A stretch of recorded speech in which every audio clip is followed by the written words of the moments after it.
ఈరోజు చాలా దూరం అనిపించే ప్లేస్ ఇంకో 10 ఏళ్ల తర్వాత మన బడ్జెట్‌కి దొరకని లొకేషన్ అయ్యే ఛాన్స్ ఉంది. హైదరాబాద్ ఎయిర్‌పోర్ట్ ఎక్స్‌పాండ్ అవుతోంది అనంటే చాలా మంది వెంటనే అది మనకేం ఉపయోగం అని అంటారు. కానీ నిజానికి ఎయిర్‌పోర్ట్ ఎక్స్‌పాండ్ అవుతే కేవలం ఫ్లైట్స్ మాత్రమే పెరగవు.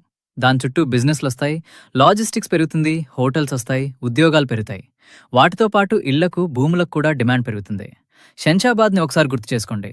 2010లో అక్కడ ప్లాట్ కొన్న వాళ్ళని చాలామంది ఎందుకంత దూరంలో కొంటున్నారు అని అడిగారు. కానీ కొన్నాళ్ల తర్వాత అదే ఏరియాకి ఎంత డిమాండ్ వచ్చిందో అందరికీ తెలుసు. అందుకే ఎయిర్పోర్ట్ డెవలప్మెంట్ అంటే రన్వేలు పెరగడం మాత్రమే కాదు, చుట్టూ ఉన్న రియల్ ఎస్టేట్ భవిష్యత్తును కూడా మార్చేస్తుంది. అందుకే మంచి లొకేషన్లో సరైన సమయంలో పెట్టుబడి పెడితే లాంగ్ టర్మ్లో మంచి రిటర్న్స్ వచ్చే అవకాశం ఉంటుంది. ఈ వీడియో మీకు ఉపయోగపడితే లైక్ చేసి, ఫ్లాట్ కొనాలని అనుకుంటున్న మీ ఫ్రెండ్స్తో షేర్ చేయండి. ఈరోజు చాలా దూరం అనిపించే ప్లేస్ ఇంకో 10 ఏళ్ల తర్వాత మన బడ్జెట్‌కి దొరకని లొకేషన్ అయ్యే ఛాన్స్ ఉంది. హైదరాబాద్ ఎయిర్‌పోర్ట్ ఎక్స్‌పాండ్ అవుతోంది అనంటే చాలా మంది వెంటనే అది మనకేం ఉపయోగం అని అంటారు. కానీ నిజానికి ఎయిర్‌పోర్ట్ ఎక్స్‌పాండ్ అవుతే కేవలం ఫ్లైట్స్ మాత్రమే పెరగవు. దాని చుట్టూ బిజినెస్‌లొస్తాయి, లాజిస్టిక్స్ పెరుగుతుంది, హోటల్స్ వస్తాయి, ఉద్యోగాలు పెరుగుతాయి. వాటితో పాటు ఇళ్లకు, భూములకు కూడా డిమాండ్ పెరుగుతుంది.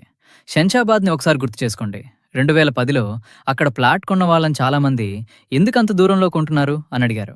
కానీ కొన్నాళ్ల తర్వాత అదే ఏరియాకి ఎంత డిమాండ్ వచ్చిందో అందరికీ తెలుసు. అందుకే ఎయిర్పోర్ట్ డెవలప్మెంట్ అంటే రన్వేలు పెరగడం మాత్రమే కాదు, చుట్టూ ఉన్న రియల్ ఎస్టేట్ భవిష్యత్తును కూడా మార్చేస్తుంది. అందుకే మంచి లొకేషన్లో సరైన సమయంలో పెట్టుబడి పెడితే లాంగ్ టర్మ్లో మంచి రిటర్న్స్ వచ్చే అవకాశం ఉంటుంది. ఈ వీడియో మీకు ఉపయోగపడితే లైక్ చేసి, ఫ్లాట్ కొనాలని అనుకుంటున్న మీ ఫ్రెండ్స్తో షేర్ చేయండి.